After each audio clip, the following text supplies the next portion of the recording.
Olá, muito bom dia. Hoje vou-vos enviar a reflexão sobre o 20º domingo do tempo comum, juntamente com as leituras. Como puderam perceber, esta semana receberam duas. A primeira foi pela grande festa que celebramos na quarta-feira, da Assunção da Virgem Maria aos céus. E então, no domingo, celebra-se o Dia do Senhor, o 20º domingo, e então mando-vos as reflexões normais. Mas como a festa era tão grande da Assunção da Nossa Senhora, não quis deixar de vos enviar para que percebamos um pouco o sentido desta grande festa que a Igreja celebra. Então vamos começar com a nossa oração, em nome do Pai, do Filho e do Espírito Santo. Amém. Hoje vamos professar a nossa fé, para que nunca nos esqueçamos daquilo em que queremos, com quem queremos e nunca queremos. Creio em um só Deus, Pai Todo-Poderoso, Criador do céu e da terra, de todas as coisas visíveis e invisíveis. Creio no só Senhor Jesus Cristo, Filho unigênito de Deus, nascido do Pai, antes de todos os séculos, Deus de Deus, luz da luz, Deus de Deus verdadeiro, gerado e não criado, consubstancial ao Pai. Por Ele todas as coisas foram feitas, e por nós, homens, e para a nossa salvação, Ele desceu dos céus e encarnou pelo Espírito Santo no seio da Virgem Maria. Ele se fez homem, também por nós foi crucificado. Sob Pôncio Pilatos, padeceu e foi sepultado. Ressuscitou ao terceiro dia, conforme as Escrituras, e subiu aos céus, onde está sentado à direita do Pai. De novo há de vir em sua glória para julgar os vivos e os mortos, e o seu reino não terá fim. Creio no Espírito Santo, Senhor que dá a vida, e procede do Pai e do Filho, e com o Pai e o Filho é adorado e glorificado. Ele que falou pelos profetas. Creio na Igreja una, santa, católica e apostólica. Professo um só batismo para a remissão dos pecados, espera a ressurreição dos mortos e a vida do mundo que há de vir. Amém. Santa Maria, Mãe de Deus, rogai por nós. Então começamos com a primeira leitura é extraída do livro dos Provérbios, capítulo 9, versículo 1 ao 6. Leitura do livro dos Provérbios. A sabedoria edificou a sua casa e levantou 7 colunas e abateu os seus animais. Preparou o vinho e pôs a mesa. Enviou as suas servas a proclamar nos pontos mais altos da cidade: quem é inexperiente, venha por aqui. E aos insensatos ela diz: vinde comer do meu pão e beber do vinho que vos preparei. Deixai a insensatez e vivereis. Segui o caminho da prudência. Palavra do Senhor. A resposta, o Salmo responsorial, é o mesmo da semana passada, o Salmo 33. Saboreai e vede como o Senhor é bom. A toda hora bendirei o Senhor, o seu louvor estará sempre na minha boca. A minha alma gloria-se no Senhor, escutem-se os alegres e os humildes. Também o Senhor, vós, os seus fiéis, porque nada falta aos que o temem. Os poderosos empobrecem e passam fome. Aos que procuram o Senhor não faltará riqueza alguma. Saboreai e vede como o Senhor é bom. Vinde, filhos, e escutai-me. Vou ensinar-vos o temor do Senhor. Qual é o homem que ama a vida, que deseja longos dias de felicidade? Saboreai e vede como o Senhor é bom. Guarda do mal a tua língua e a mentira dos teus lábios. Evita o mal e faz o bem. Procura a paz e segue os seus passos. Saboreai e vede como o Senhor é bom. O refrão é o mesmo, mas o salmo não é as mesmas estrofes, como puderam perceber. A segunda leitura é extraída da carta aos Efésios, capítulo 5, versículo 15 ao 20. Leitura da Epístola do Apóstolo São Paulo aos Efésios. Irmãos, vede como procedeis, não vivais como insensatos, mas como pessoas inteligentes. Aproveitai bem o tempo, porque os dias que correm são maus. Por isso, não sejais irrefletidos, mas procurai compreender qual é a vontade do Senhor. Não vos embriagueis com o vinho, que é causa da luxúria, mas enchei-vos do Espírito Santo, recitando entre vós salmos, hinos e cânticos espirituais, cantando e salmodiando em vossos corações, dando graças por tudo em todo o tempo, a Deus Pai, em nome de Nosso Senhor Jesus Cristo. Palavra do Senhor. O Evangelho continua do capítulo 6, versículo 56 do livro de São João. Evangelho de Nosso Senhor Jesus Cristo segundo São João. Naquele tempo, disse Jesus à multidão: Eu sou o pão vivo que desceu do céu. Quem comer deste pão viverá eternamente. E o pão que eu hei de dar é a minha carne, que eu darei pela vida do mundo. Os judeus discutiam entre si. Como pode ele dar-nos a sua carne a comer? E Jesus disse-lhes, em verdade vos digo, se não comerdes a carne do Filho do Homem e não beberdes o seu sangue, não tereis a vida em vós. Quem come a minha carne e bebe o meu sangue tem a vida eterna, e eu ressuscitarei no último dia. A minha carne é a verdadeira comida e o meu sangue é a verdadeira bebida. Quem come a minha carne e bebe o meu sangue permanece em mim e eu nele, assim como o Pai que vive me enviou e eu vivo pelo Pai. Também aquele que me come viverá por mim. Este é o pão que desceu do céu. Não é como o dos vossos pais, que comeram e morreram. Quem comer deste pão viverá eternamente. Palavra da salvação. Temos então neste domingo umas leituras riquíssimas. Como podemos perceber, a segunda leitura continuamos a carta aos Efésios, que ainda terá mais 2 semanas, se não estou a cair em erro. E o Evangelho terá mais uma semana, o São João, o capítulo 6 de São João. Por isso é uma continuação. Para se perceber tem que se entender o que está para trás. Já a primeira leitura não. Tem-nos aparecido aqui vários episódios. Apareceu-nos Moisés, com Maná. Na semana passada apareceu-nos Elias. Esta semana aparece-nos aqui a sabedoria. Eu não sei se sabem, mas o livro dos Provérbios recolhe ditos sapiensais que nasceram da experiência dos antigos, do povo hebreu. Hoje convida-nos a adquirir sabedoria. Principalmente este livro convida-nos a adquirir sabedoria. Este livro mostra 2 senhoras em todo o decorrer do livro. A Dona Loucura e a Senhora Sabedoria. Ou seja, são 2 caminhos. Um conduz à loucura, como o nome chama. O outro conduz à vida e à felicidade, que é o caminho da sabedoria. O autor, para ajudar a nós percebermos qual é o caminho que devemos usar, ele usa uma propaganda, que nós já vamos perceber. O livro começa a dizer que a Senhora Sabedoria edificou a sua casa e levantou 7 colunas. 7 colunas. Bom, como nós sabemos, o número 7 é um número dotado de um grande simbolismo. Neste caso especial, quer dizer-nos, o número 7, que é a perfeição. Isto remete-nos para que a Dona Sabedoria construiu a sua casa perfeita. Então, quer dizer que a Dona Sabedoria construiu uma casa sob uma base perfeita, porque as colunas é quem estrutura a casa, é quem mantém a casa de pé. Isto quer dizer que a Dona Sabedoria, tudo o que se assenta na casa da Dona Sabedoria é perfeito. Depois diz que abateu os seus animais, preparou vinho, pôs a mesa, enfim, preparou um banquete. Bom, aqui a casa e os animais são símbolo da escola sapiensal, a escola da sabedoria. Como o alimento fortalece e dá alegria ao corpo, também os ensinamentos da sabedoria conduzem o homem à alegria e à felicidade. Ou seja, não devíamos só preocupar-nos com o que é material, mas temos também preocupar-nos com aquilo que é sabedoria, que é espiritual, que ninguém nos pode roubar. Depois há aqui 2 convites. Duas classes de pessoas convidadas, as inexperientes e as insensatas. Bom, as inexperientes são as pessoas simples e as insensatas são as pessoas insensatas. Isto quer dizer o quê? Que para a mesa da Dona Sabedoria são todos convidados. Desde o mais simples àquele que é inexperiente. Mas é preciso que aceitemos o convite e que nos desloquemos à casa da Dona Sabedoria. Não podemos ficar uma vida inteira escamoteados na ignorância de não querer perceber as coisas, não querer sequer tentar entendê-las, nem esforçarmos por procurar. Isto é um convite a todos nós a procurarmos um bocadinho e cada vez mais a perceber o que é a sabedoria de Deus. E a propaganda que aqui usa é lindíssima. Vinde comer do meu pão e beber do vinho que vos preparai. Deixai a insensatez e viverais. Segui o caminho da prudência. Bom, isto aqui de facto é a sabedoria de Deus. É aquilo que nos pode levar à alegria, à felicidade eterna.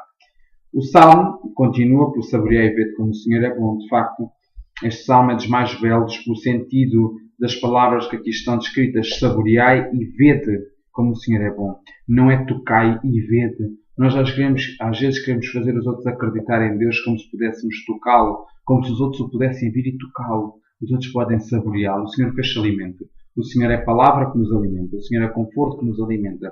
O Senhor não é para ser tocado no sentido de tocar físico.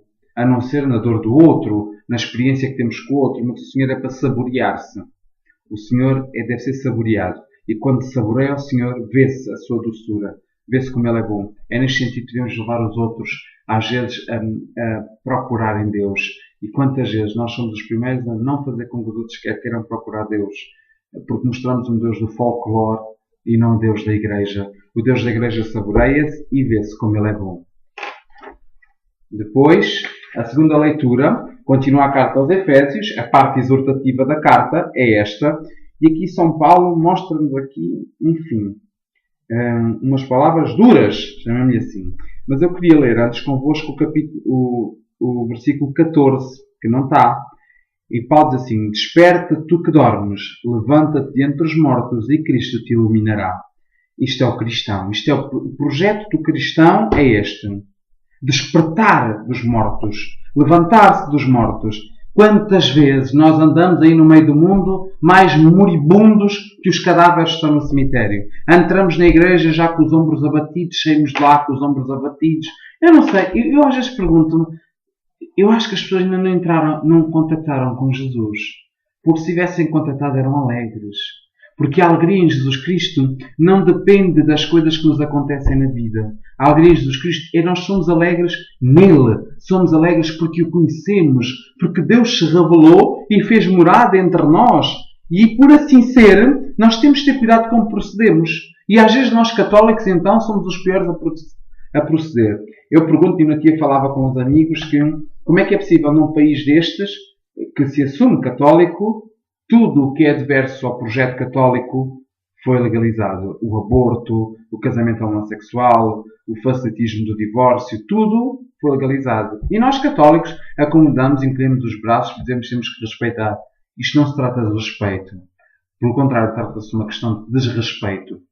Pela instituição sagrada que é o matrimónio, pelo desrespeito que é a vida, pelo desrespeito de tudo aquilo que é princípio cristão e moral cristã. O problema é que nós católicos tornamos imorais. E São Paulo alerta-nos muito bem acerca disto. Não vivais como insensatos. Nós não podemos ser insensatos. Temos de ser muito prudentes, saber o que é que estamos a fazer. Mas como pessoas inteligentes, nós devemos procurar saber não só na vida religiosa o que é que se passa, como é que nós temos que fazer, ler os livros da Sagrada Igreja, ler a Bíblia, ler o Catecismo, ler alguns documentos do Concílio Vaticano II, agora quando celebrar os 50 anos. Por exemplo, recomendo-vos a Constituição Dogmática Lumen Gentium, que mostra que a Igreja é a luz da humanidade, que é lindíssima, uma carta lindíssima, que explica perfeitamente qual é o mistério da Igreja nos dias de hoje. São livros simples, mas que de facto nós preferimos viver na nossa ignorância, estar a rezar o terço, não menosprezando o Santo Rosário, não é isso que eu estou a fazer, mas o que estou a dizer é que nós temos que preencher de facto a nossa fé de inteligência e de uma sabedoria. Uma sabedoria que nos vem do alto, mas que nós devemos procurá-la também ajudar a ser cooperadores de Deus na difusão desta sabedoria em nós. Depois, também diz aqui que este projeto, se nós lembramos da semana passada, este projeto que aqui está, que São Paulo nos fala, de enchermos-nos do Espírito Santo, estarmos cheios do Espírito Santo. O convite a ser cheio do Espírito Santo não era só para Maria, pelo que parece. Pelo que parece também é para nós, esta exortação. Enchei-vos do Espírito Santo. Na semana passada dizia-nos São Paulo, sede imitadores de Deus. Jesus Cristo morreu, como irá dizer na semana que vem, no 21º domingo, na carta aos Efésios, o mesmo Paulo, o mesmo apóstolo, vai dizer que Cristo morreu para santificar a Igreja, para nos tornar santos e imaculados na Igreja, com a Igreja. Este é o nosso projeto, ser santos, ser de facto imitadores de Deus, cheios do Espírito Santo. Isto é possível. Temos que despertar, nós que estamos a dormir, dentre os mortos. Despertar de entre os mortos. Se há uma coisa que de facto me fascina em Jesus Cristo, tudo aquilo que Ele faz me fascina. Mas há uma coisa que é singular em Jesus Cristo e que eu acho belíssimo. Mesmo que eu não acreditasse, não tivesse fé, havia alguma coisa que ali me surpreenderia. Não é o facto de Jesus ressuscitar os mortos, mas é o facto de Jesus ressuscitar os vivos. Jesus olhar para alguém que está morto, como aquela mulher que sofria do fluxo de sangue, como aqueles que estavam desprezados por tudo e por todos, mortos para a sociedade, mortos para o mundo, como Jesus derrubasse, quebrasse todas as cadeias e ressuscitasse aqueles que estão vivos para uma vida nova. E nós devemos pensar seriamente nisto.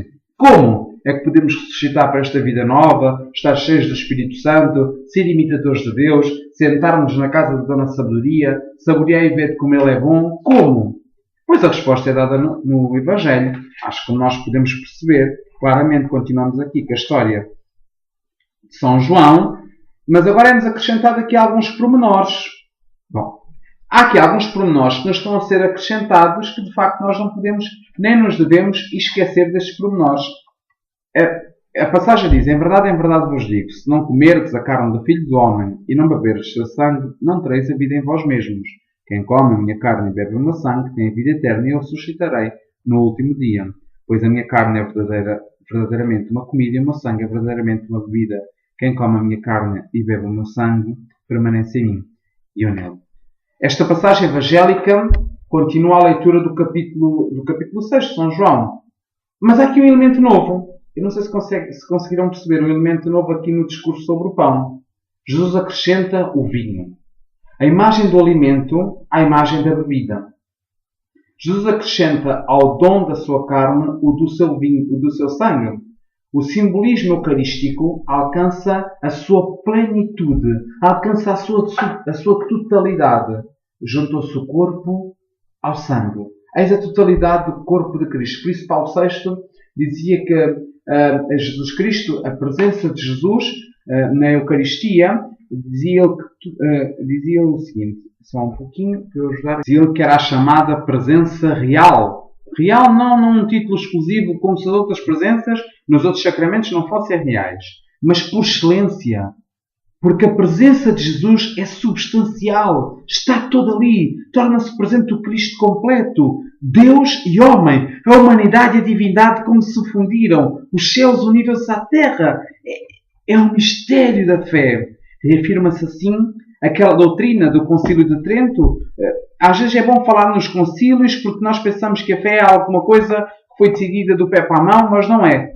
Isto é a Igreja. Eu tento preparar sempre estas reflexões na Igreja, nos documentos da Igreja, com documentos dos Papas, da Santa Igreja, dos Santos, de tudo. Não meus. Isto não são meus, são documentos da Igreja. E então o Concílio de Trento diz: pela consagração do pão e do vinho, opera-se a conversão de toda a substância do pão, na substância do corpo de Cristo Nosso Senhor, e de toda a substância do vinho, na substância do seu sangue. A esta mudança, a Igreja Católica chama de modo conveniente e apropriado transubstanciação. Fim de citação.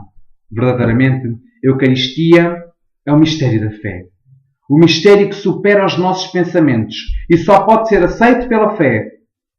De facto, toda a explicação teológica que queira penetrar de algum modo neste mistério, para estar de acordo com a fé católica, deve assegurar que, na sua realidade objetiva, independentemente do nosso entendimento, o pão e o vinho deixaram de existir depois da consagração. Nós não nos podemos esquecer disto. Por mais que eu tente explicar-vos, por mais que nós tentemos usar palavras técnicas, nós não nos podemos esquecer que a Igreja diz que, independentemente de qualquer explicação, o que tem que ficar assente é que o pão e o vinho deixaram de existir. E o que existe é o corpo, o sangue, a alma e a divindade de Nosso Senhor Jesus Cristo sobre o sacramento do altar. Nós nunca nos devemos esquecer disto. E às vezes nós esquecemos. Comungamos como se estivéssemos a comungar um simbolismo. E não é nenhum simbolismo. É verdadeiramente. É um sacramento. Então estava eu a falar que agora era o completo, não é? Que de facto o simbolismo eucarístico alcançou o seu cume, a sua totalidade. O corpo e o sangue estão misturados. Estão juntos, uniram-se. Disse na semana passada que para entender a Eucaristia é essencial partir dos sinais escolhidos por Jesus. O primeiro foi o pão. O pão é sinal de alimento. É um alimento, é a comunhão entre... Por exemplo, quando nós estamos sentados à mesa e comemos, é um sinal de comunhão. Através dele também, do pão, quando nós levamos para o altar, no chamado ofertório, quando nós vamos para o altar, é santificado todo o trabalho do homem. Porque o pão simboliza o trabalho do homem. A oração que o sacerdote faz é em silêncio. Pede ao Senhor que santifique o trabalho do homem. Porque este pão e este vinho são sinal do trabalho do homem. E então o trabalho do homem é santificado no altar, como sinal daquele pão. Agora proponho-vos a mesma pergunta. Para o sangue, o que significa para nós esta palavra do sangue? Pensem um bocadinho. O que é que acham que isto significa? No meu entendimento, invoca em primeiro lugar todo o sofrimento que existe no mundo. Se, portanto, no sinal do pão chega ao altar o trabalho do homem, no sinal do vinho chega aí também toda a dor humana. Chega ali a dor humana para ser santificada e receber um sentido novo, uma esperança. Uma esperança, mas não uma esperança qualquer. A esperança de resgate, graças ao sangue do Cordeiro Imaculado, que é Jesus Cristo, ao que está unido às gotas de água misturadas com o vinho do cálice. Isto é, da mesma maneira que a dor humana está unida ao sangue do Cordeiro, também no altar se prefigura a água misturada com o vinho. A dor humana é santificada pelo sangue do sacrifício de Cristo. Isto é lindíssimo. Perceber esta comunhão.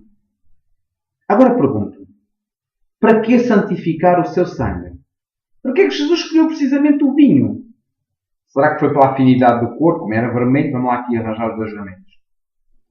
Afinal, o que representa o vinho para nós? Para o homem, vamos no sentido bíblico da palavra. Representa a alegria, representa a festa. Não representa tanta utilidade, porque o pão é útil. O vinho não é útil, digamos assim. O vinho a gente podia beber água e vivia. Agora o pão é um sinal de utilidade. Quando se fala em pão, fala-se sobrevivência. Não está feito o vinho só para beber, mas também para brindar, para festejar, para nos alegrarmos. Jesus multiplica os pães pela necessidade das pessoas. Mas em Caná, se vocês se lembram, se voltarmos lá atrás, multiplica para a alegria dos comensais. Os comensais é as pessoas que estão sentadas, os convidados, são os comensais. A Escritura diz-nos no Salmo 104, o vinho recria o coração do homem e o pão sustenta o seu vigor. Então nós já percebemos que o vinho é para dar alegria ao homem, é sinal da alegria também do homem. E o pão é um sinal de sustento. Agora imaginemos, Jesus tivesse escolhido para a Eucaristia pão e água. Pensem comigo. Teria indicado só a santificação do sofrimento, pois o que é que simboliza o pão e a água? Pão e água são de facto sinónimos de jejum, austeridade, de penitência. Ao escolher pão e vinho, o bom mestre, o divino Jesus, quis indicar também a santificação da alegria. Era tão bonito, era tão belo, que nós aprendêssemos a viver também os gozos da vida eucaristicamente. Ou seja, perceber que a vida, a dor e a alegria estão misturados, que o trabalho do homem está santificado, que a dor humana está santificado. Era belíssimo. Era belíssimo vivermos em ação de graças a Deus. A presença, o olhar de Deus não devem de ofuscar as nossas alegrias honestas. Ao contrário, a presença de Deus dilata a nossa alegria, dilata a nossa felicidade, dilata a nossa dor no sacrifício da cruz. Mas o vinho, além da alegria, invoca também um problema muito grave. Na segunda leitura escutamos esta advertência do apóstolo Paulo. Não vos embriagueis com vinho, que é causa de libertinagem. Enchei-vos mais do Espírito. Nós devemos combater a embriaguez do vinho com a sóbria embriaguez do Espírito. É porque há pessoas que isto é um flagelo, que nós às vezes parecemos que não, mas é um flagelo. O alcoolismo é um flagelo. E nós, quando se fala aqui de vinho, é o vinho da alegria, que é dado por Jesus Cristo. É preciso também mergulharmos, de facto, nas últimas palavras do Evangelho: quem come a minha carne e bebe o meu sangue permanece em mim e eu nele. Assim como o Pai que vive me enviou e eu vivo pelo Pai, também aquele que me come viverá por mim. De facto, comungar é estar em comunhão não apenas com Cristo, mas estar em comunhão com a Trindade, com o Pai Criador, com o Filho Redentor e com o Espírito Santo Santificador. Eu acho que nós perdemos muitas vezes o sentido desta comunhão. Que só pela comunhão Jesus vive em nós. Só pela comunhão nós podemos viver em Deus. Não há outra maneira de alcançar a plenitude com Deus. E de facto é este pão que nos vai garantir a ressurreição. nos últimos dias. Eu queria ler-vos aqui um documento da Igreja que fala sobre a liturgia eucarística. Da liturgia, em especial da Eucaristia, corre sobre nós, como da sua fonte, a graça, e por meio dela conseguem os homens com total eficácia a santificação em Cristo e a glorificação de Deus, a que se ordenam com seu fim todas as outras obras da Igreja. Pela Eucaristia, meus irmãos, meus amigos, é que nós podemos fazer todas as outras obras da Igreja.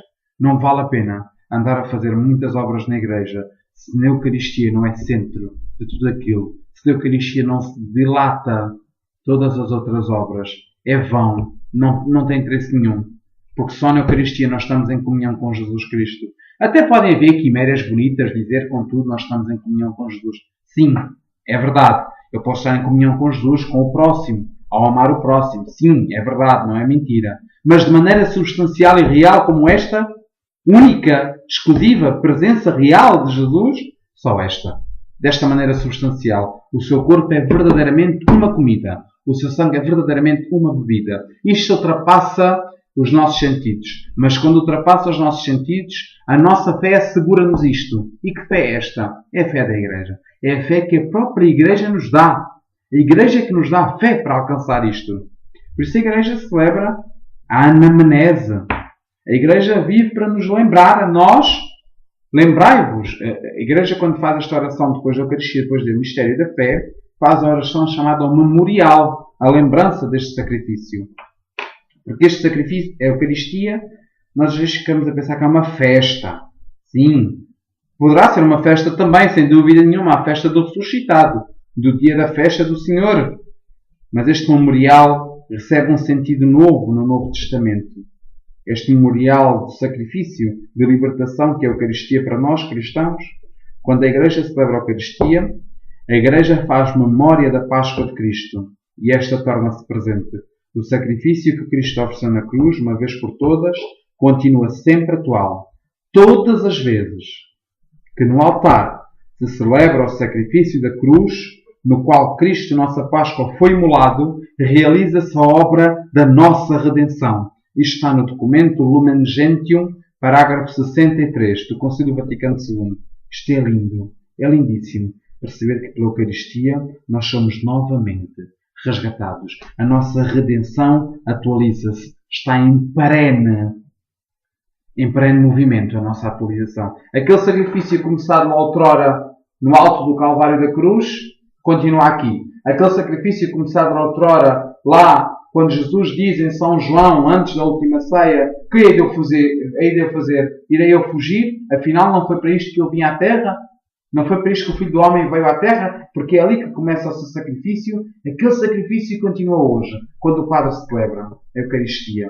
É por isso que nós devemos pensar como é que nós estamos a celebrar as nossas liturgias, que às vezes parecem uma praça, uma ribeira, sei lá o que é que aquilo parece. Parece um piquenique. Não consigo perceber muito bem. E às vezes podemos detectar um erro. É que não estamos a adorar o Deus da Igreja. Estamos a adorar outro Deus qualquer. E não o Deus que a Igreja anuncia. O Deus que a Igreja proclama. O Deus que a Igreja nos ensina a cultuar pelo rito da Eucaristia. Por isso, quando nós vamos à missa e pensamos que isto é uma seca, bom, se isto é uma seca é porque o nosso coração não é suficientemente grande para entender e para receber este amor de Jesus que se dá na Eucaristia. Não vos vou amassar mais. Queria deixar esta advertência para vivermos bem a Eucaristia, porque de facto é muito importante. A Eucaristia é o centro, é o cume, é a ação da Igreja toda concentrada num único culto. É a manifestação do Espírito Santo, é a oferta do Filho, é o louvor do Pai. É belíssima a Eucaristia quando é bem entendida e bem vivida. O Frei Pedro diz várias vezes que mais vale uma Eucaristia que todas as orações, todas as piedades que nós possamos fazer durante toda a nossa vida. Uma Eucaristia vale mais. O milagre que se passa na Eucaristia é maior que ressuscitar os mortos. E foi-nos dado. E de facto às vezes parece que estamos a jogar pérolas aos porcos. Porque nós não vivemos e eu creio que às vezes até ofendemos a Deus a maneira como vivemos a Eucaristia. Sem respeito, sem dignidade nenhuma. Precisamos ao Senhor que nos ajude sempre a viver a Eucaristia Façamos então a nossa oração final. Em nome do Pai, do Filho e do Espírito Santo. Amém. Senhor bom Jesus, Tu que ordenais todos os tempos, Tu que nos deste este sacrifício eucarístico, memorial da Tua redenção, da expiação de toda a humanidade. Nós te queremos aqui pedir que mandes sobre nós, Senhor, a Tua sabedoria e que esta possa ajudar-nos a caminhar até à casa que está edificada sobre as 7 colunas. E assim, lá nesta casa, possamos nós ser embriagados pelo Espírito Santo e ser imitadores de Deus. E depois disto, de ser teus imitadores, vivamos em Ti e Tu em nós, pela Santa Comunhão, feita no ato, no culto eucarístico. Tu, Senhor, que és Deus com o Pai, na unidade do Espírito Santo. Amém. Santa Maria, Mãe de Deus, rogai por nós. Em nome do Pai, do Filho e do Espírito Santo. Amém.